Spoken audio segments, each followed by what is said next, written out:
Hello, everyone. Greetings. Thank you for joining me on Turning a Moment into a Movement. I am J Love, and I'm guess you guys are wondering, what is this? This is Thursday. Yeah, we're here on Thursday. Tomorrow we're getting prepared for the summit that's on Saturday. So we wanted to come in early to have this conversation and talk about what's going to happen on Saturday. And we also have a special guest, and we're going to talk about a wrongful conviction story. But just thank you for joining us. But like I said, I'm Jay Love. I'm your host. I represent the Justice for Gerard movement. And Gerard is my son who was wrongfully convicted of a crime he didn't do, had no knowledge of, nothing, innocent, and still ended up in prison. And that's the reason why we come on here to talk about wrongful convictions and injustice, because these things can happen to anyone. There is nothing characteristics or anything that will make anybody specially selected to be wrongfully convicted. It just can happen to anyone. So we come here to have these conversations to educate and to empower, and to also have you to, join us and take action, and however you feel that you can show up for your loved ones and others in the community. So thank you for joining us. So like as usual, as we do normally on Fridays, but today on Thursday, I'm going to bring in the panel. They're going to introduce themselves, and then we're going to just have this conversation. So thank you. And I see already Revity is here. Hi, Revity. Yeah.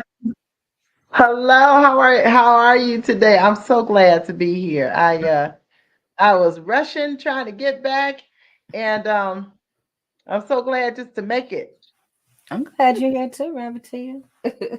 Yeah, Just I am so excited. I wanted to just commend you, Jay, on the work that you do, um, and that you've been doing for now, what, 3 years now, and how empowering it is to the community and to myself.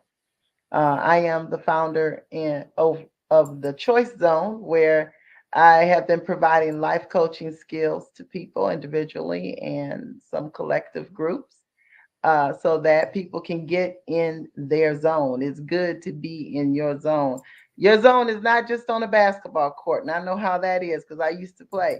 And once you had your shot going real good, then you were in your zone. And if you were a great rebounder, once you got so many rebounds, you were in your zone. Well, we need to rebound. We need to rebound in our community. And that's going to take us reimagining what life can look like for us, not Mhm. making it and comparing it to other people. So I really look at collectively and individually, what's your purpose? What are you doing? And also sitting on, not just sitting on boards, but active boards who are out in the community, Michigan Coalition of Human Rights being one of them, and making sure that we continue to educate, elevate, and encourage people to walk in their power. And thank you, Jay, because that's what we're doing here I at the know, yeah. Justice for Gerard movement, turning a moment into a movement. And I'm telling you, I've learned so much just by your leadership. And I want to say thank you again. Thank you, Revertia. Revertia, before I let you go, because you don't mention it, but you're doing something else with this other group, G100. I am. Oh my goodness. In which, hey, which I do have another meeting this this evening.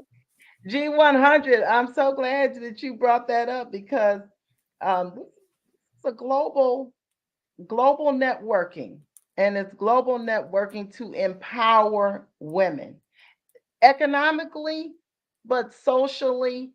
So many different ways to empower women and to get us, because women are key to the families. Hmm. And so I am the chair for Michigan. And you know what? I will make sure that you have the information so that anybody who's in Michigan, if they want to become a part of it, it's free. Hmm. It's free. We want to support what you do in the community for women. We want to support your vision because we are here to lift one another up. Hmm. Thank you so much, Jay. Yes, You're welcome. G100. Oh my goodness. Yes. Which you which you're a part of too. Yeah. Yes. I see. I'll give you the link and have you share it so that Okay. people do want to become a part, men and women. Right. Okay, even though it's to empower women, it's for men who understand the necessity for women to be empowered. Yes. Thank you, Rabatia. You're welcome. Thank you. I see Attorney Hugo Mack. Hold on. Hey. Much love, everybody. Okay. Well, as always, can y'all hear me? Oh, Yeah. no feedback, no rumbling. J Love, are we good? Attorney Mack. Can There you hear is me? feedback, but go ahead. I still don't understand. I still don't understand. I'm gonna just turn my mic off while you talk. I'm sorry. No problem. I thought I'd had this problem solved. Now, see, I don't want to think it's a sexist thing because I'm the only man on here, and I'm bold every time I come on.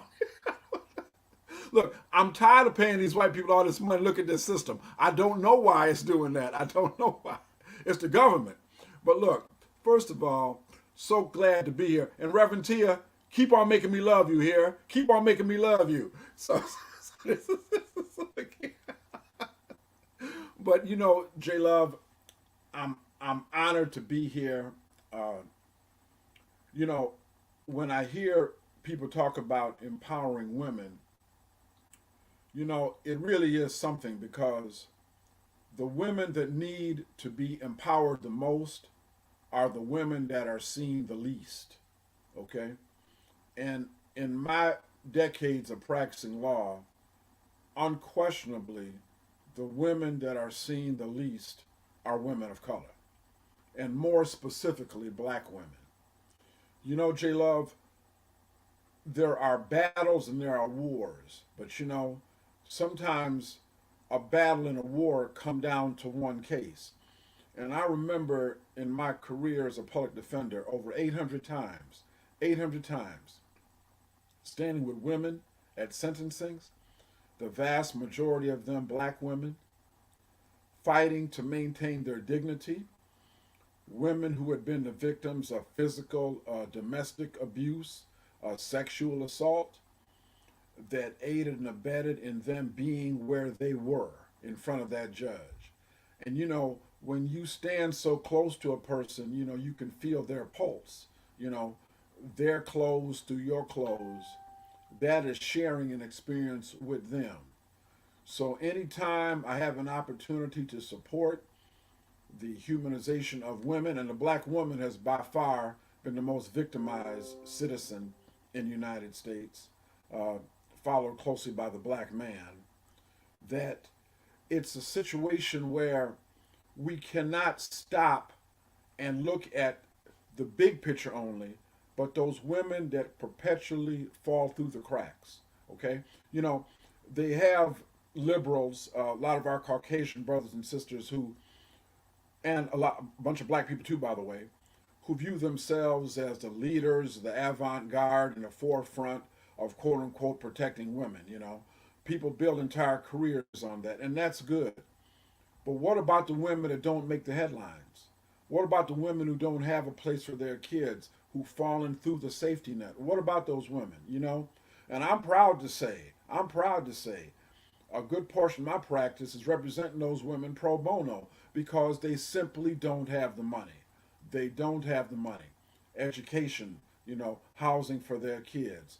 So when I look at the plight of women, and particularly black women, and when I look at wrongful conviction, all of this is tied together. It's not just wrongful conviction, it's over conviction that we have a problem with, okay? Over conviction. So, you know, I'm so happy to be here tonight. I'm looking forward to taking part in the summit. And now it's time for my shameless plug. Listen here, all of you black people, all you people of color, all you poor disadvantaged, all you whites, I'm talking you to Latins, Asians, Hispanic, Filipino, all races and genders. Listen up, silence. You're about to hear an announcement from Dr. Hugo J. Mack Esquire, the true king of Russia, Scotland, and Harlem. So I want you to understand When you drive in your car and you on Bogue Street, when you on Tow and Go, push, drag, or steal that hoopity to Mac Street. Park your car in my parking lot and run into my office with all deliberate speed. Because when you in trouble, hmaclaw.com is your hookup. hmaclaw.com is your hookup. hmaclaw.com is your hookup, and I love you. Thank you, Attorney Hugo Mike. All right. Now I'm going to mute your mic. Okay. Thank you. Please. All right. Next, I don't see the Trisha up yet, but I see she's here. I'm just waiting for her. Oh, hold on, you guys. Here she go. Turn your mic on, Trisha. I'm so silly. How y'all doing tonight? Hey, on a Thursday. I know, right? On a Thursday, and you know, y'all gotta forgive me. I got a new child over here. I got me a little puppy, y'all, and so, you know, it's just taking all my energy. I'm good and tired, but I'm still happy to be here with you on tonight. Jay, thank you again for the platform. Always, you know, pushing, you know, this. I don't even want to call it a topic. This atrocity of wrongful convictions that continue to happen over and over again. And I don't know about anybody else. I'm sick of this shit. Okay. And I'm trying to stop cussing. Y'all pray my strength in the Lord. I'm the little cussing preacher. Okay. But I'm tired of it. Okay. All of the injustice just over and over again. And so many people that want us to be silent and kiss up to the oppressor. And that's just not happening. You know what I mean? Like at the end of the day, we have a duty to stand against the injustices that continue to happen. And if we are not doing that, if you, and I don't know who you are that I'm pointing at right there in www land, you're a part of the problem. You know, and it's okay. Because we all have been a part of the problem at one point, time or another. But nowadays, we don't need you to be a part of the problem. We need you to come and be a part of the solution. And tonight we're going to talk about how you can do that. So I'm just thrilled to be here. Not thrilled about what we're going to talk about, but I'm thrilled to be here because I always love to be around my family because I love you all so much. Yes. Thank you, Trisha. Well, Trisha, while we got you here, might as well go on into the summit. Hold on for a second. Oh my God. Let me Dun, dun, dun, dun. right. All right, y'all. Well, there you have it. It is the 2022 Annual Wrongful Conviction Summit for Survivor Speak, along with so many other partners, Justice for Gerard Movement, Proving Innocence, Silent Cry, Ambassadors Group, Organization of Exonerees. I'm probably forgetting somebody. Washtenaw Community College. It's actually sponsored by Washtenaw Community College, the prosecutor's office in Washtenaw County, and the United Way of Washtenaw County. So we are thankful for the institutions that are stepping up and realizing that justice is very important. But all roads are going to lead to Washtenaw Community College. That's 4800 East Huron River Drive, Ann Arbor, Michigan, 48105. In their Morris Lawrence building. We will be there for the 3rd annual summit, and we need you to be there too. See, this summit is a little different because in times past, you know, you come on out, you have a seat, you listen to the speakers, and you go home feeling revived. But can you say we are centering community voices this time? I'm gonna be like Attorney Mac now. Oh, yes, we are. Oh, yes, we are. We are centering community voices. And what that means is we have 5 panels. After each panel, there will be what's called the community table talk back. So at your tables, you will begin to network and talk to people, trade numbers, trade ideals. Because I'm going to tell you something, we're going to find a way to come together. Now, everybody ain't going to come.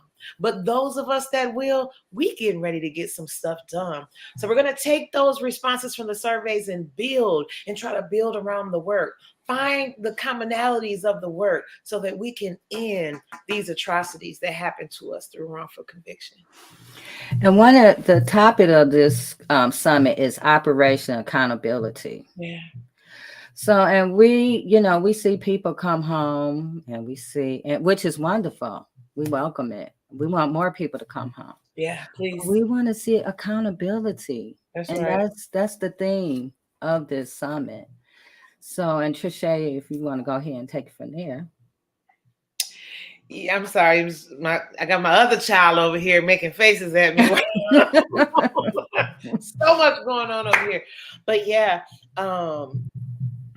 the thing about it is this. We say this every week, so it's nothing new. Nobody's coming to save us. Mm-hmm. You know how they say in church, turn to your neighbor.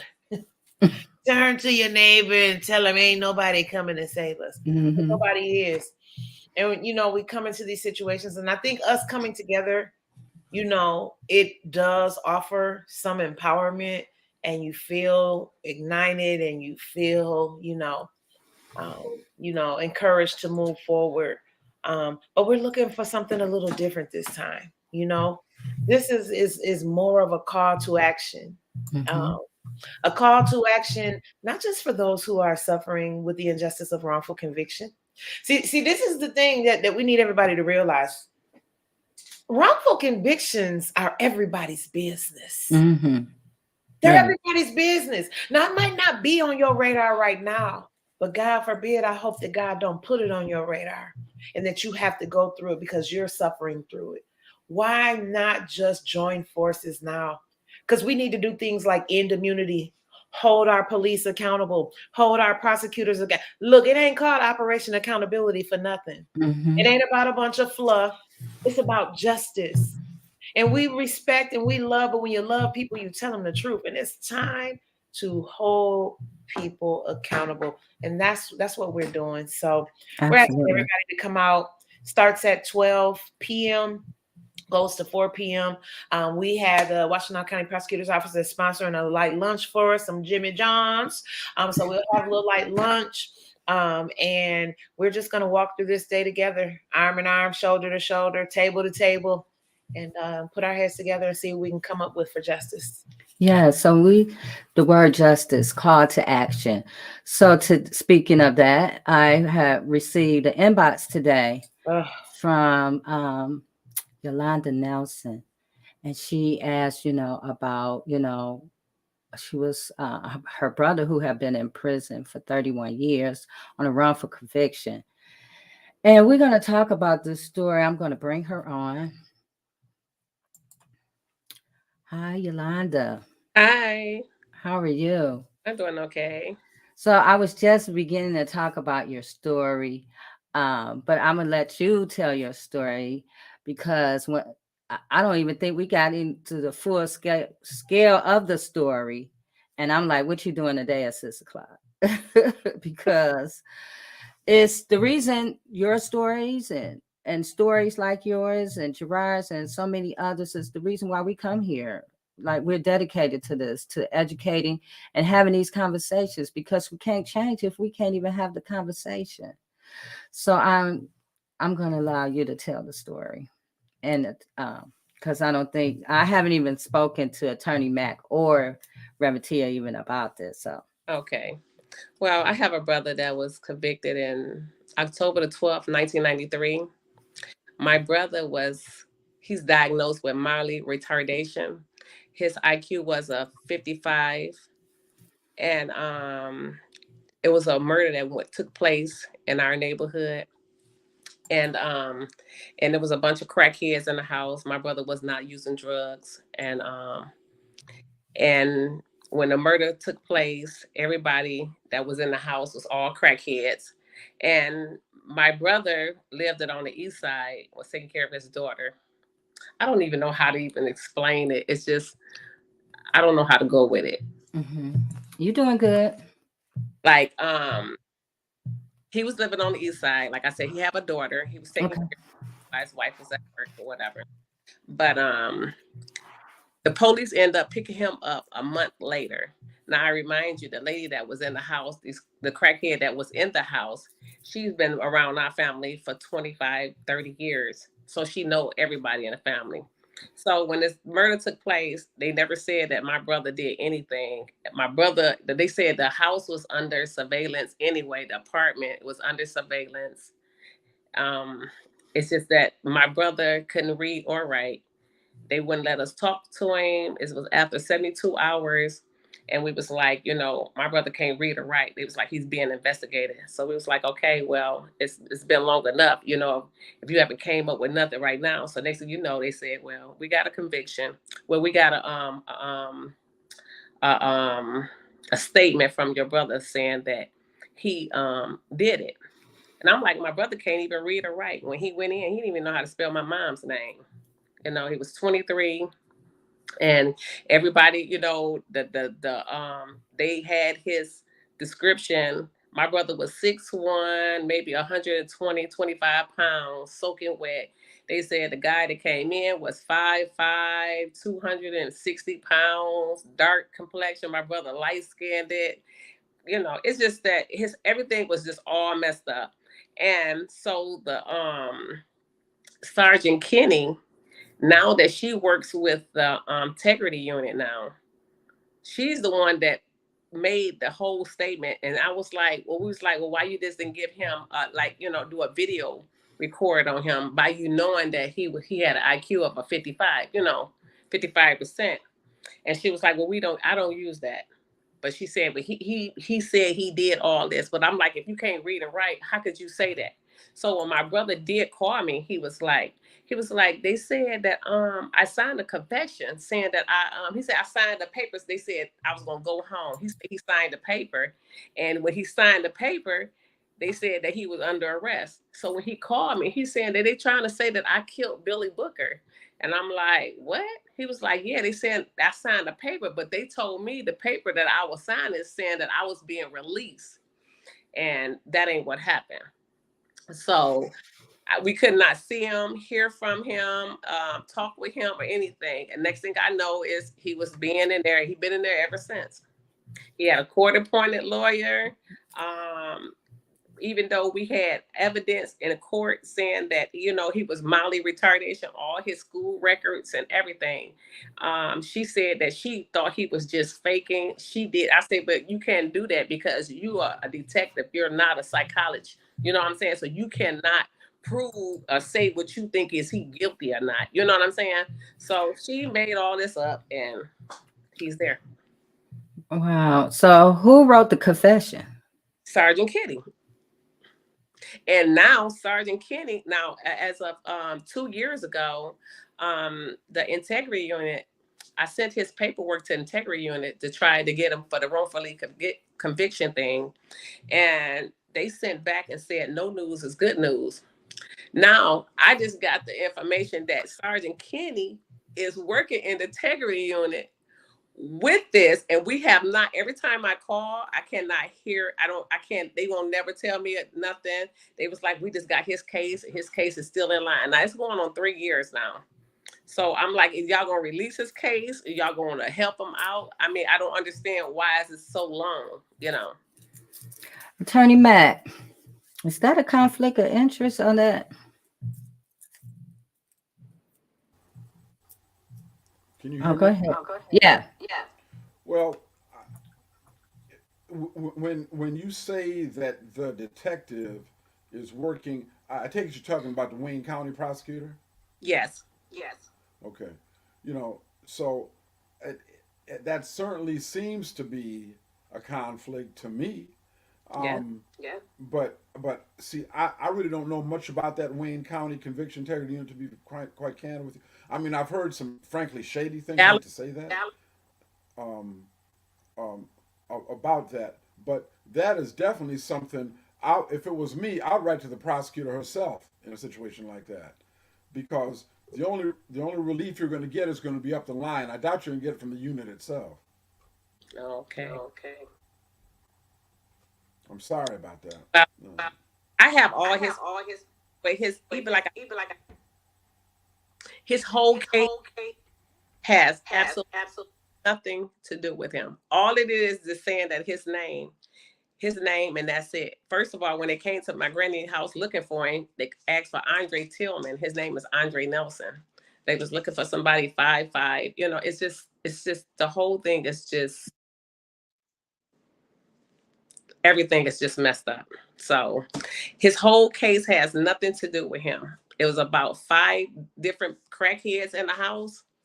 And that was the murder right there. It was the 5 people. And then I come to find out when I got to the courtroom, it wasn't just that one gun that's was fired. It was 3 different guns fired off, and somebody got shot. A girl got shot. It was we didn't know none of this until the trial.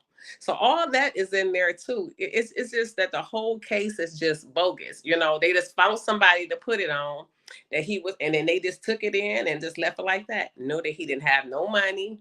He was slow. You know, he didn't have no education, can't read or can't write. And they closed that case because when they close them cases, what they do is they get promotions. So now she's down at the Wayne County. She's working with the prosecutor and them. So it's just crazy. So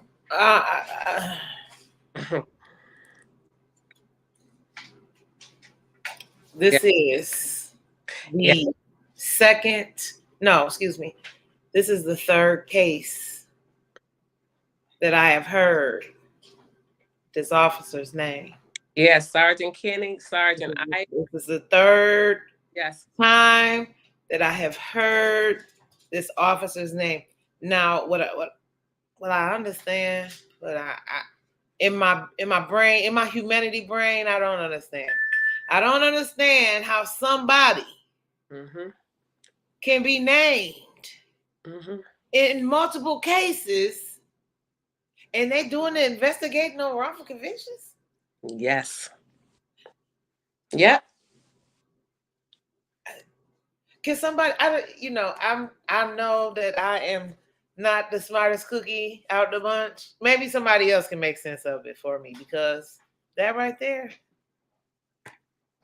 If somebody who violated and putting people in there, you think they're gonna let them out? Nope. So that's why it's going on 3 years now. Every time I call down and they was like, no, we still got so many other people. No, we still working on it. We haven't even got to his case. And I'm starting to think, I'm like, well, so now we started to think, now she worked by her working there. It's starting to be some, make us feel like, that's why the case is not being noticed, because she's worked there. Because it's gonna be a whole breakout, over this. So my question is why didn't they forward it to the state? The Attorney General. Thank you. That was my next question. Yeah. If there's a conflict of interest, the person that's working in the office that's being named, then it seems like somebody, Valerie Newman or somebody in that office, would just forward it to the CIU of the state. Yeah. Well, Valerie Newman is the one that sent me the letter and told us no news is good news. And we'll, contact you. And like I said, it'll be 3 years in May. So. No news is good news. Yeah. And it said no news. No news is good news and we're talking about over 30 years, but 31 years. That's right.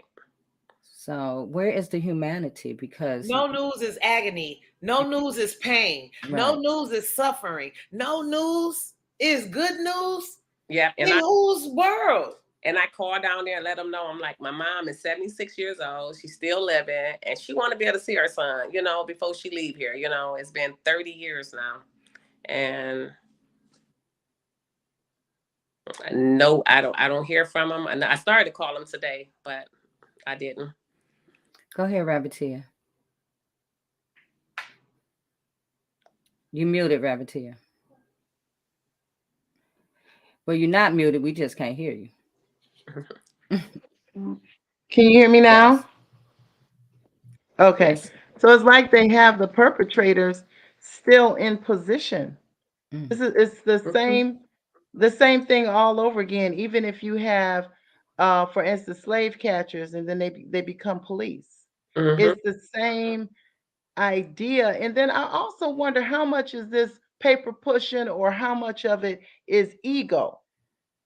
I know. Because you know, and how can you sleep at night when you do this? But the thing is they expect most people not to say a word because Oh, because poverty is criminalized. that's right. And because poverty is criminalized, then they expect people who have low income not to be able to do anything. We Exactly. got to correct that, by coming together, putting the story out there, writing the story, making sure the voice is out, and that they should be ridiculed. Yeah. Yeah. He I should be embarrassed to walk anywhere in public. If y'all was to see his case, just say if y'all would just go on there and read his case, his whole entire case has nothing to do with. I mean, it's just Andre Nelson did this murder, but after that, it has nothing to all the witness. It's just terrible. They picked him up. Listen, the murder happened in September. They picked him up in October the 13th, and said that he did this, and that's how it was. It's really sad because we hear about this all the time. But then when you know, we give accolades to people because, oh, they're doing a good job, they're exonerating people. But Wow. then when you have these people who you constantly hear their name repeatedly with a case, Mm-hmm. repeatedly with a case, it seemed like, okay, this person, we might need to remove them or find them something else to do, because how do you call yourself integrity when you have people working in there that's out of integrity? Mm-hmm. Go ahead, Reverend. I was just getting ready to type in the comments, we got to redefine winning. That's not winning. Mm-hmm. They're a threat to the community. That's not winning. They won a case. What does that mean? Yeah. And who won? Who Mhm. won? At whose expense did they win? Mm-hmm. Right.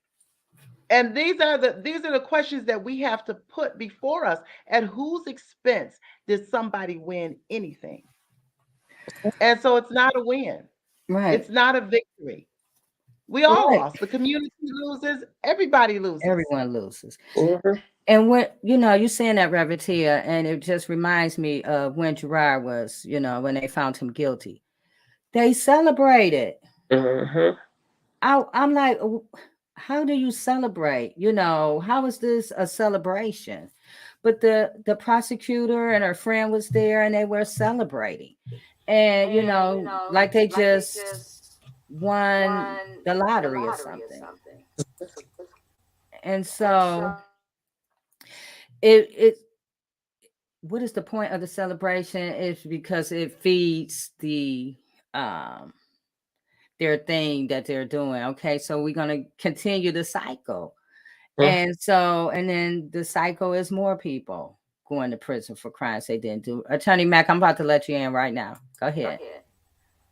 See, part of the problem is, and I'm going to keep talking about this all the time, you know, poverty is criminalized, and we have people that come into our community, perhaps that mean well, a political party, perhaps that means well, but really a lot of times does not do well.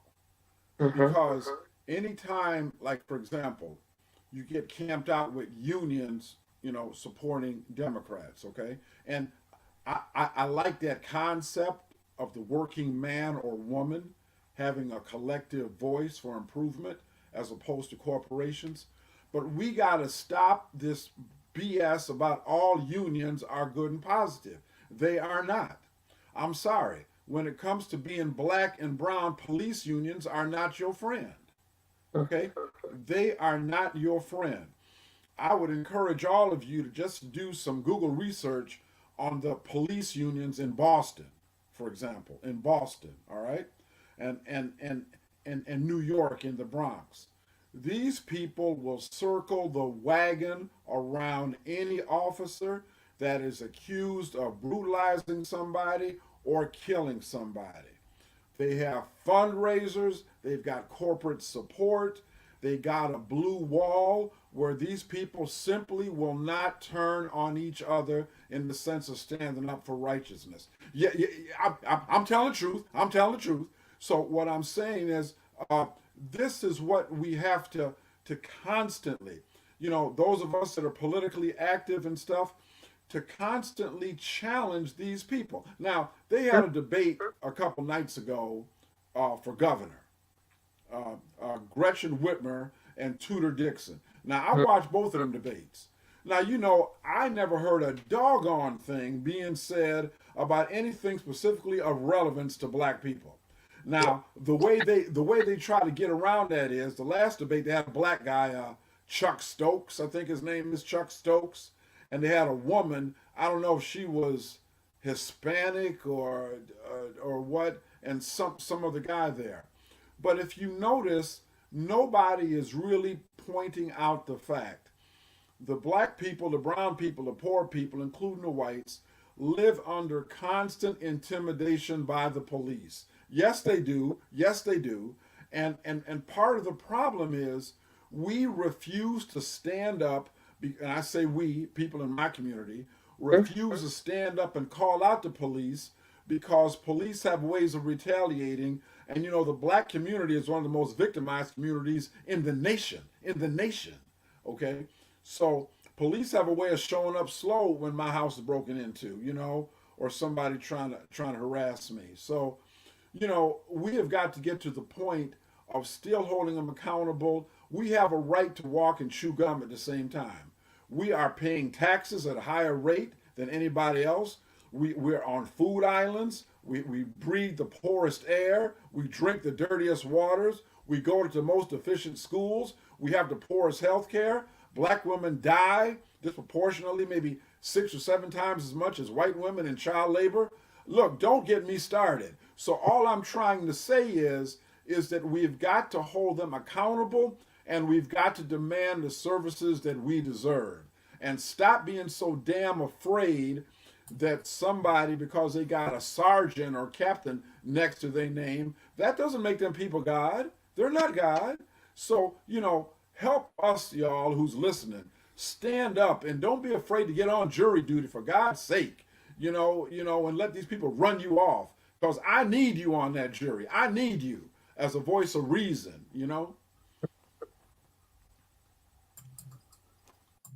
Yes, Attorney Mac, I had to mute you out. Yes, Attorney Mac, you're right. You're right. We're so this weekend we're talking about Operation Accountability, and we also had to be accountable as well. So when these things have happened, we hear stories like this. We have to figure out how we can stand behind Yolanda and what we can do. We can't just always count on somebody else to do it. We have to stand up for ourselves. Nobody is, Trisha said it earlier. We say it all the time. Nobody's coming to save you, right? But if we don't hold these people accountable, like you said, attorney, I did not watch the debate, but I also heard the same thing for somebody else that you said about them not having nothing for us, right? The debate wasn't geared towards us. So, but that's on us too to hold them accountable. That's on us too to say, hey, you want our vote. This is what we're looking for as well.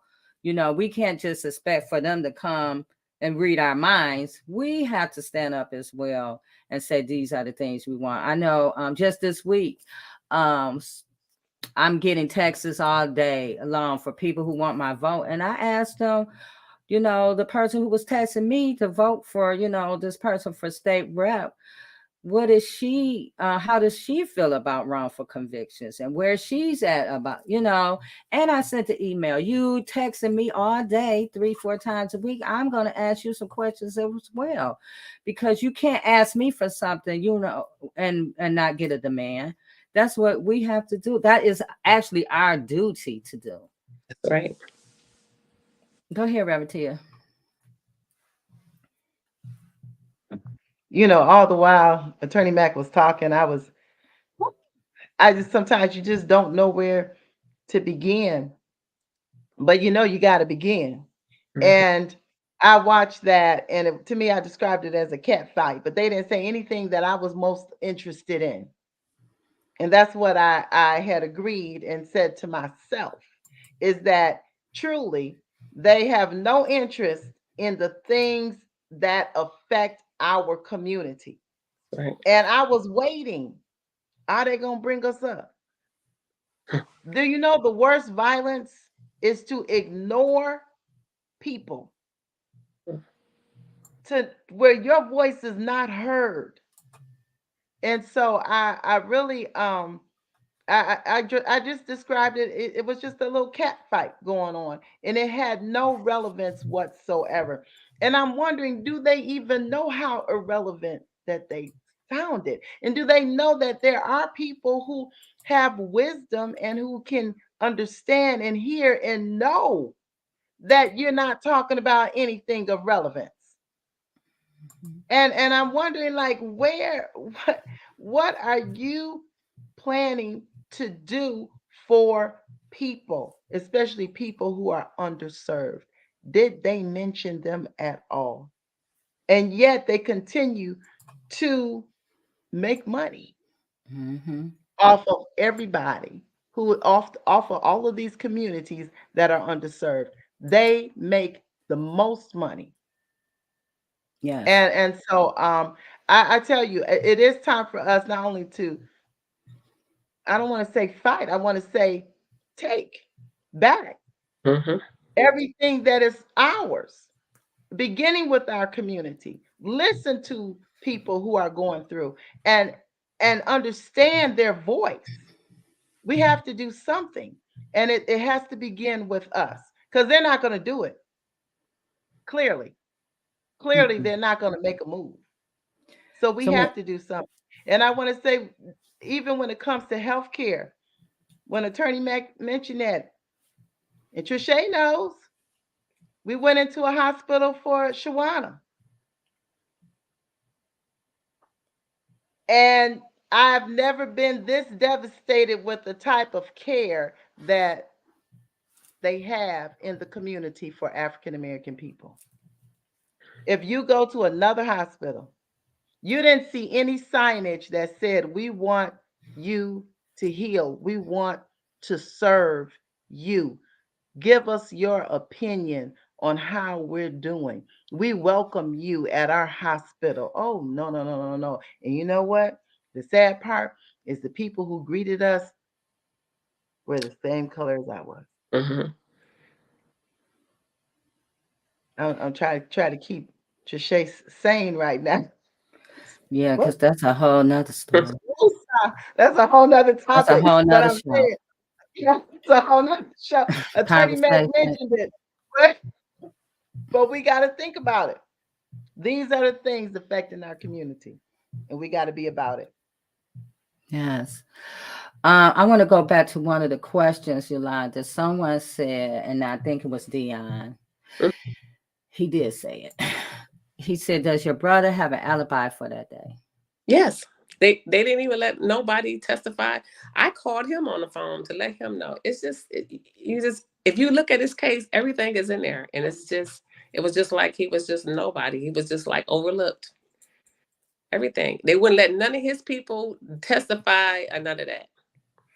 But we got it down there that his the mother of his child was at work and he was watching. She was watching it. Her auntie stayed downstairs. The baby was what, 9 months, and she was like, "He don't have a car.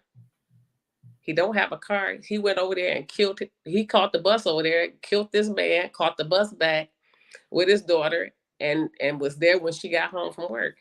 And it's just crazy. Everything is in there. They will not take. Only testify they took was my mom. They let her get on the stand, and just to say that he was in the special. He was mildly retardation. Like I said, when I say he couldn't read or write, he didn't even know how to spell his mother name when he got there. So it was just he was 22 years old, 23, and it's just crazy. If you would just to go in his case and just look at it, you would be like, it just doesn't make sense. The whole thing doesn't make sense. I can see if it had him in doing something or something, nothing. A clean record, never done nothing, just terrible. So yeah, Dion said, were you guys able to hire a private investigator to No, investigate his case? no, no. No, I no, remember Dion. that time. At that time, when that's when the crack hit the black community so hard back in them days. And My that's the entire family was on it. It was just me and my little brother was the only ones, and it was just us, and it had destroyed everyone in my family. So, no, it was just me, and I had 4 kids. so see, and that's the other thing, the criminalization of crack Crack. users. So, we hear about the opioid crisis and they have a special court and, special treatment and they have special programs. But during the crack era, everybody It was gone. was gone. They Yep. was gone or they was in jail. And so that's, who was that mostly affected, when we talk about that? Our people, our people. That's right. So, but this is, you guys, I just want you guys to know that this is only part one of her story. We're going to come back and we're going to get into the meat and potatoes of the story after the summit. But this is why we're doing a summit, because we want to empower people to tell their stories. We want to bring people together. We want to, we're trying to organize. Sam says it all the time, when we organize, we win. And that is what we must do. We have to figure out and how to come together. And so I like what Trisha is doing and how she planned it out this year, where, after we have the initial talk, we get together and have a conversation. Because, what you might think is right or what I might think is right, somebody else might have a really great idea to push these this conversation and this need for change forward, and it's going to take us, all of us, to make change happen. It's not just one person. We are going to have to get together, so we won't have any more Andres and any more Gerards and any more Jasons and Andrews, going to prison for things they didn't do. And guess what? When people know that they're being held accountable, they change. Mm-hmm. I used to work for the Big Three, and when we did something wrong, they're like, "You on notice, right?" We were put on notice, and if you did that again, or if you had to, your supervisor had to come to you to talk about that again, you out of here. And so we have to make some changes because some of these people need to be out of here. Like, you cannot work in the system anymore. You cannot be in the criminal. If you're sending people to prison wrongfully, how can you still be in the system?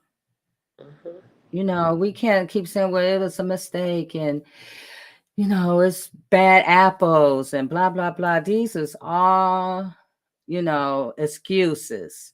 People have to go. Okay, Attorney Mack, go ahead.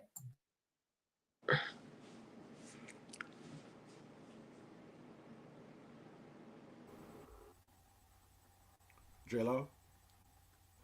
Yeah, okay. I'm starting to feel like one of Sam Riddle's victims. You out of here, Attorney Mack. You out of here. We cutting your mic. But I know it's still out of love, just like with Sam Riddle. It's over. So what I want to say is this, J Love. See, and part of the problem is the people that are being put in the system on the front end. And I'm telling you now that if the system worked the way it's supposed to work on paper, we would still have this discussion, but it would not be as voluminous. Because when we go around the world and we boast about being the greatest nation in the world, in some aspects we are, particularly about our criminal justice system, particularly about it's better to let 10 guilty men go free than to convict one innocent man. And when we talk about proof beyond a reasonable doubt, all of that goes out the window when you have an electorate, when you have a citizenship that one doesn't care to show up for jury duty, particularly people in our community, and when you have a citizenship and electorate who get on the jury and have a very selfish Americanism about themselves. In other words, I'm sitting in this jury box because I have a right to be here. I'm an upstanding citizen. I do my job. I obey the law. This person, by virtue of the fact that they're sitting at that defendant's table, automatically puts them in a lower status than me. Automatically. Because I am now their judge. Now think about this. Think about this. You can have a person that maybe has never been to school, and that's fine. That's fine. You know, making minimum wage, that's fine. That's fine. But when you empower them in that jury box, I'm telling you, I don't know how many of you have ever sat on a jury, but you have to fight really hard to keep your humanity once you get on that jury. You really, really do. Because if you notice, every courtroom in America, the prosecutor's table is closest to the jury box. Just think about that for a minute. Think about that. Think about that. That is not a coincidence. That is not a coincidence. The prosecutor gets to speak to the jury first, and the prosecutor gets to speak to the jury last. And most people tend to remember the thing the most that they heard the last. You understand what I'm saying? So we have got that mojo that is working against us. And once again, I'm going to harp on these local elections, particularly these judges, okay? When these people are allowed to get into office and stay in office without being challenged because it costs so damn much money to run a campaign, you know, it's so expensive, and you have somebody who's willing to stand up and fight, maybe somebody you don't know, but we never fail with choice. I mean, you don't have a choice with just one person. You don't have a choice, you know? So what I'm saying is that like Trisha and Tia and the sister here and J Love, all y'all are exactly right. We have to keep pushing that envelope and that argument and give somebody who you don't know run for office a chance, please. At least give them a fair platform, please. You have nothing to lose but your chains. Nothing to lose. And in these debates, when these judges, now I've seen some of the debates that the the Dispute Resolution Center, okay, had with like some of the people running for judge. Okay, that's nice. I mean, that's nice. Anybody can get up there and say, I'm for equality, I'm for diversion and diversity. But what's your track record, you know? And not only what's your track record, but when you get in that seat, even if we have to do it in shifts, we got to start jury watching. We got to start court watching to see where these judges are coming from and not be afraid to call these people out, you know? So, Trisha, I'm so excited about the summit. I'm so excited because we're going to give voice to this and come on and work together with it. And believe me, you may not know it, Trisha, but they looking. They looking and they concerned. Oh, yes, they are. Yes, they are. I tell you what, these people, I just seen the brother said, we're asking the folks that's victimizing us to stop victimizing us, right? They're not going to stop just willingly. They're not going to stop because we've had a nice fluffy meeting with them.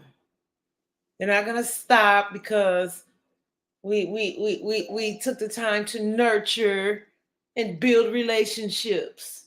Mm-hmm. They're not going to stop because we're being strategic. We've done all of those things. We've been strategic. We've built relationships. We've asked them to stop. We've had meetings. We've had forums. We've had advocacy days. We've done this. We've done that. We've done all this stuff. And we're still right here. Now, again, I'm not the brightest crayon in the box, right? However, I got sense enough to know that if you keep doing the same thing, you're going to get the same results. Now, let me offer a caveat. Because, see, you never hear us, even, no, there are sometimes some sidebar conversations, but for the most part, we don't be like, oh, they doing this and they need to stop doing this. No, we ain't saying none of that. You do what you do. We do what we do. Everybody work in their areas and we tear this thing down by any means necessary, any which way that we can do it, right? Because I'm telling you right now, those fluffy ways that y'all thinking about, it ain't working. They still killing us. They still killing us. They still killing us. So obviously we got to go back to the drawing board. And the only way that I can think of to do that is together. Yeah. Simple as that. Yeah, Trushay. I'm looking at what Beulah is saying right here. Very profitable, Beulah. Attorney Mack had to leave us. Very profitable. Like last week, we were talking about, Teresa Dunlap, and as we was looking up everything, I was blew away about how much they pay these companies to provide services for the Michigan Department of Corrections. $590 million contracts for health care, and people are being chained to the bed and mold growing in their port. $500 million. And these are our dollars. These are not, we're paying these bills, right? And so when we don't say nothing or do nothing or have or nothing, no nothing, we continue to pay. Mm-hmm. We continue to pay. Go ahead, Rabbitier. Yeah, we keep paying and not asking the questions. Nothing is being done. We pay them to do a job that they can't do, Mm-hmm. and they still get paid. We're paying for easier ways for them to police people because they're not policing correctly. Mm-hmm. Is there correct policing? You know, and Beulah had said it exactly right. I mean, the key that we have to know is that you will hear many people say, well, it's just a business. And somebody told me that one day. They said, well, it's just a business. And I'm thinking, you tell me it's just a business. I hear it's just slavery. Mm-hmm. See, to Mm-hmm. somebody else, it's just a business. I'm hearing you getting free money. Mm-hmm. That's what I'm hearing. And we don't ask, we don't listen to what they're saying. For some people, it is a business. Because when you look at all the different companies who are benefiting, there's only I was talking to another leader within the community yesterday. When you look at all of the companies that are at the core of all of the United States, there's only a few that are doing what they said America's not supposed to do, and that's being a monopoly. But yet, just a few companies own everything. At the core of just about everything is that company. Right. Because we have not let go of slavery. We have not let go of colonization. We have Mm-hmm. not we're so used to it, and some of our own people are so entrenched in it that they don't even see that they are slaves too. You Mm-hmm. got to ask yourself, do I have a colonized mind? Do I just believe any narrative that is told to me? So when someone says my brother is wrongfully incarcerated, are you the one who says, well, what did he do? Exactly. That right there. That right there. Well, some people in prison, a lot of people, they killed people. And I had just posted not long ago, 77% of the cases that come through criminal courts are misdemeanors. You wouldn't know it. Mm. You wouldn't even know it. Mm-hmm. We got to wake up. We have to study. We need to study just to show ourselves approved. Not only the word, but study so you know what's going on in the world. Right. So that you know who you are. Exactly. The people perish due to the lack of knowledge. I have to laugh when people quote that scripture and they think it just means the Bible. And if all you studying is the Bible, I'm gonna need you to go back to the drawing board as well. Because in that same Bible it say obey the laws of the land. How you gonna know the laws of the land if you ain't studying them? Right. I'm just saying. There are things that's they fought, but it's things that we have control over. Mm-hmm. And I am not at all saying it in an accusatory manner, coming up against our people, because at the end of the day, we've been rocked to sleep. That was on purpose. Mm-hmm. That was on purpose. All I'm saying is that whatever the reason is, we have got to reignite ourselves to the core of our soul and wake up. Who's that, Spike Lee? Wake up! Yeah. We got to wake up. We've been asleep far too long. Yeah. And those that look like us, see, the only reason why that debate that happened, the only reason why they could have a debate like that and not mention black folks is because the black folks that surround them ain't saying nothing. Mm. They ain't telling them nothing. So you got a bunch of folks that look like us that really are actually dead weight. Mm-hmm. See, let me tell you something. I don't want nobody around me if they're not going to tell me the truth. Mm-hmm. Now, I don't care about your truth, because sometimes your truth be a lie. But I'm talking about the actual truth. I don't want nobody around me that won't feel comfortable to tell me the truth. And somebody should have pulled Gretchen, what they call her, Big Gretch. Because the other lady might not have said nothing. But somebody should have told Big Gretch, right, that she needs to. But see, here's the thing. You can't tell somebody that don't give a damn already to act like they give a damn. You cannot. So we've got to wake up. Tia said, take back. What does that look like? Getting out of your seat of do nothing. We got two forms of power. Money is one. I don't have, that's one. But the next one is our vote. Yeah. Now, your vote by itself don't mean diddly squat. But my vote, your vote, Jay's vote, Tia vote, Yolanda's vote, all of our votes collectively together, we can tear down some walls of injustice. That's how we hold people. As a matter of fact, I told a legislator that he was around here dogging me out, talking about me behind my back. I said, I'm going to get my lick back in voting booth. And guess what? He lost. I got my lick back. You can talk all you want. I talked all the way to the voting booth, and now you up out of there. Now you can go talk about something else. We've got power. Yeah, we do. So we've got to stand together and use it. It only works if it's collective.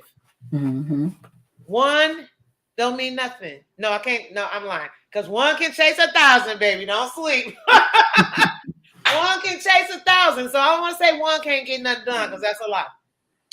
But the next part of that scripture says 2 can chase 10,000. So you see those ratios? 1 1,000, 2 10,000, meaning you can do more when you're doing it together. So let's stand together. All roads leading to what? Jacob? Yes. Here I come. Hold on. All roads leading to 4800. That is 4800 East Huron River Drive, Ann Arbor, Michigan, 48105. That is at Washtenaw Community College in their Morris Lawrence building. We are going to be there from 12 p.m. to 4 p.m. Again, we're going to have some different panels, but the most important part of this is hearing your voice, hearing from you. So we need you there. We need you at the table. We need your voice to stand strong, because we've got work to do and we got to do it together. So we hope that on Saturday that you will come and stand with us. We are taking registrations. It is not necessary per se to register, even though when you come in, we're going to have you register anyway. But it is not necessary to register. But we are asking folks to register on Eventbrite just so we can get a count for food.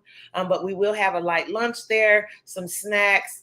I had to laugh because someone, the phone number is out, so people are calling me because it's been on the radio. And this lady, she said, yeah, because I came to that last one. They ain't had no snacks at the last one. Well, mama, we going to have some snacks. Is it on Zoom? Great question. You know what? We're going to have to find a way to put this thing on Zoom, because I done got this question so many. We are live streaming from the Survivor Speak page on Facebook. However, I do know that there's a lot of folks that might not have access to Facebook. So unfortunately, those folks will have to wait until after the summit, because we will be putting it out. The recording will be on our website. It'll be on YouTube. It'll be on different social media sites. But unfortunately, no Zoom for this time, unless I can figure that out. Yeah. But it'll be live on Facebook though, right? Yeah. We'll be live on Facebook on the Survivor. So they should, they'll be able to mark that notification. Go on to Survivor Speak and mark the right. And I'll be sharing it on my page, and I'm sure Reverend Tia will be sharing it on her page, so you guys will be able to see it. Will there be, someone said, another question, will there be a restroom facility available? Yes, yep, it's inside. So it's full facilities on the inside. We have restrooms. We have an open atrium area where you will be able to see different family tables, some different organizations, and then you can come on in. We'll have an open room. We'll have 32 tables of 8. And we're thinking about doing, how the dating, what do they call, speed dating goes? Mm-hmm. So after every one, we're thinking about just seeing if people want to switch, for those that don't have mobility issues, if they want to switch and go to another table, just so that we can get folks mingling with different folks. I think that would be good. But the most important part, again, is us talking, us coming together and networking. So. Yeah. So thank you, Trisha. Thank you, Yolanda. You will be back when we're going to do the full show, a full conversation about Andre Nelson. We're going to keep talking about him. We're going to keep his name in our mouth to let people know his story. You are not alone, and I know you can't be at the. No, I'm gonna be there. Oh, yay! My mom and my daughters and my brother gonna come. Awesome. I can't wait to see you in person. Yeah. So we're going to be doing a part 2 to this story, to Andre's story. So you guys, stay tuned to that. And next week we'll be back on Friday. So thank you all for joining us on Turning a Moment into a Movement, and we'll see you again. All right. Thank you, guys.